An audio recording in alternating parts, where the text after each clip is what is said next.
Opa, você tá bom? Passando pro papo de hoje, Nick Dourado. O papo é o seguinte: por que você tem medo de começar aquilo que de algum jeito lhe parece certo? Por que você tem esse medo? Tudo aqui nesse canal, de algum jeito, eu trago aquilo que eu vivo, eu experiencio, e existe essa percepção por mim, às vezes.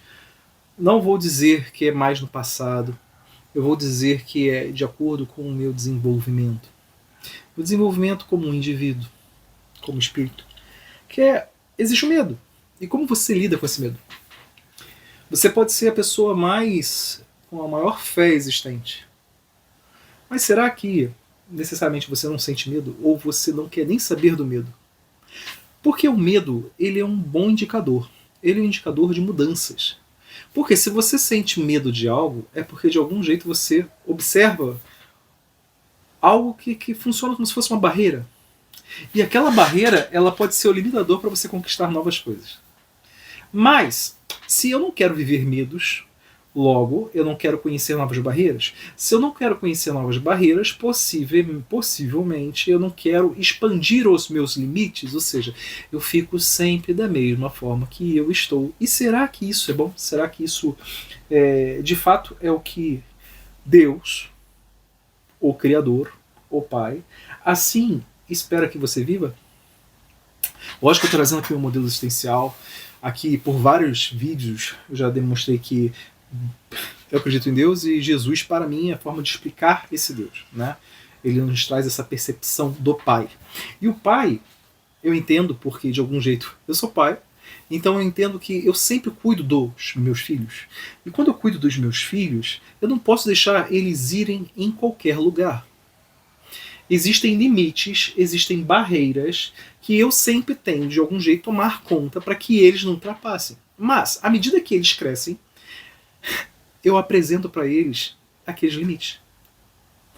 Para ver o que eles vão fazer. E eu sempre estou tomando conta. Vou dar o exemplo de uma piscina. Imagina, se você tem uma casa, se nessa casa tem uma piscina, você vai deixar a criança sozinha, podendo cair na piscina e se afogar? Lógico que não. Então o pai, ele sempre tem que estar observando os seus filhos, a fim de que ele não caia lá. Mas o pai de verdade, ele tem que ter aquela preocupação em não esconder a verdade. Mostrar aquela verdade de uma forma muito sutil, ou seja, a piscina. Você mora numa casa e você nunca vai mostrar para o seu filho a piscina? Você nunca vai mostrar. Toda a casa ele vai conhecer, mas fora da casa, aquele local externo onde existe a piscina, você nunca vai deixar ele conhecer? Seria isso bom? Seria isso plausível? Não, né? Você tem que fazer com que ele conheça, mas começar de algum jeito explicar para ele os limites, porque nós seres humanos possuímos limites. Limites de entrada, limites de saída. E ele vai ter consciência que existe aquela piscina. Se existe aquela piscina, e existem limitações para chegar até ela, olha, você só pode entrar na piscina com o papai ou com a mãe, tá bom? Ou com algum outro responsável, né? Mas ele vai ter consciência que, primeiro, a piscina existe. Segundo, que ele não pode entrar lá naquele momento. E ao longo do tempo você vai falando, olha, você não pode entrar aqui porque é perigoso. Vai chegar um momento que você vai aprender a nadar. Vai chegar um momento que você vai ter mais possibilidades de entrar nessa piscina sozinho. E é lógico, você não vai falar isso para um bebê ou para uma criancinha de 1, ou 2, ou 3, ou 4 anos. Isso vai se desenvolvendo de acordo com a possibilidade daquele indivíduo entender o que você está falando. Mas olha aí, tá vendo a ideia da piscina como se fosse um limite, uma barreira? Aquela criança, necessariamente, ela pode ter a vontade de atravessar essa barreira.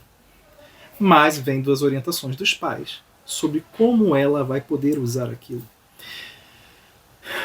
Por vezes, de acordo com o pai fala, ou quando as coisas são conduzidas, aquele indivíduo vai ter medo daquilo.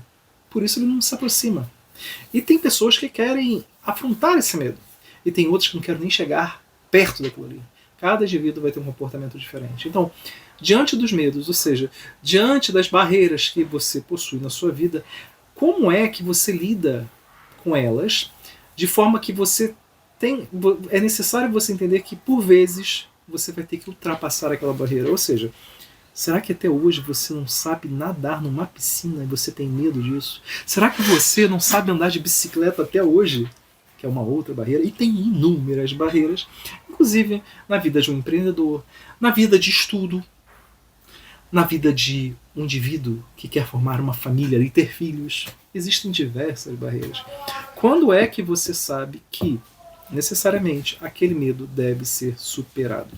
Como você sabe que aquilo ali, de algum jeito, vai fazer com que você modifique você como indivíduo para que você melhore? Se você gostou do vídeo, não esqueça de curtir, gostaria de saber seu comentário e caminha comigo nesse canal.